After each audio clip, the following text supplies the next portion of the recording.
my perspective or my responsibility is to come to a point where you come to where you become responsible of how you build culture. One time Philip invited me to a meeting, and I think those who were there, I think Wanda was there one time, we talked about the professional businessman and the creative businessman. And we examined something a bit about the Kenyan history and how we have come to a point where we see those two lingering so seriously in our society. I'll go there just a bit. But to start, I'll begin by saying culture is inescapable. Human beings by design were created and placed in a cultural context. So you cannot run away. Anybody who is next to you in this setting, culture is always what? Inescapable. You are there. Either you're creating it or you're consuming it. And if you do not have control of what you're consuming, then it shapes you. And when it shapes you, become a slave to every cultural context you step into.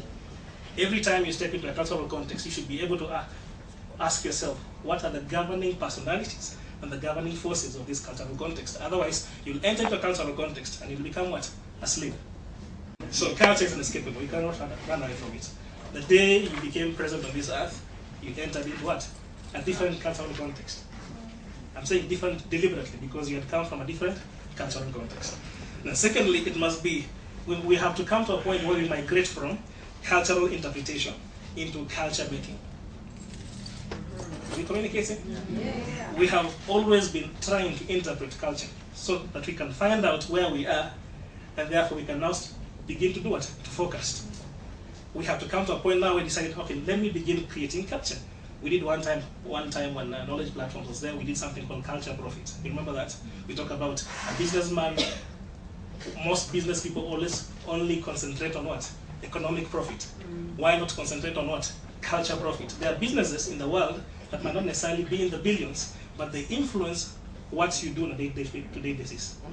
Not because they're economically big, but because they're culturally strong. So they actually have more, what? A strong grip on you than the economic organizations, as it were. So apart from just getting what? Economic profit, you should come to a point as a business person where you do what?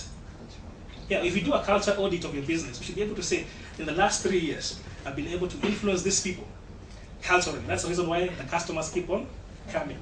Somebody told us this morning about the incentives he's given his workers.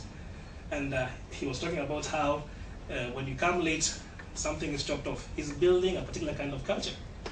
Are we communicating? Yes. You don't have to be a social anthropologist to be a cultural person. So you can be a cultural person anywhere. So we have to migrate from what? Culture interpretation to culture making. After that, everybody wants to interpret culture so we can see where we are before we can forecast where we are going. And because of that, we have come to points where every time we want to embark on a business venture, we sometimes forget to do an inventory of where am I coming from, so that I can begin creating things that are not just influencing people economically, but influencing people culturally. Making sense? Making sense? I'll give you, she talked about Safaricom. Some of the things that they have done have become part of our vocabulary.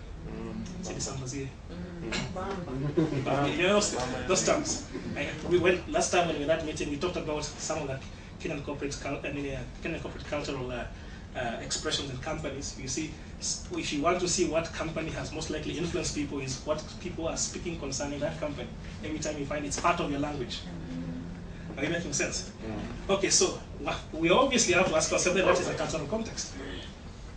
What is a cultural context? And I mean, we are in a cultural context. If everybody's grey matter was exposed here and the ideas were there, you will see a lot of interesting things and multi-layered for that matter. So I define a cultural context as a space where culture is made and interpreted. So it could be any space. It could be a kiosk. It could be a matatu. It could be a living room. You know, it could be a living room. So I want to train us in a short time I have to be cultural what? Readers. So you enter into a context and you look at it. You say, this is my business, and this business is entering into this cultural context. How do I deal? You cannot just borrow. It's easy for me. I buy foreign newspapers or foreign magazines that have those interesting, nice stories, success stories. But sometimes you come and try and apply it here, you find it's not hitting. Why isn't it hitting? Because the cultural contexts are different. Yeah? I talk to sometimes my buddies and we're talking about business models.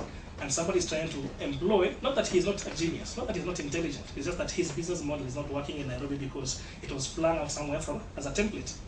and put here and is trying it here, it's not working, the infrastructure is different. I mean, we talk about the success of M-Pesa, don't we?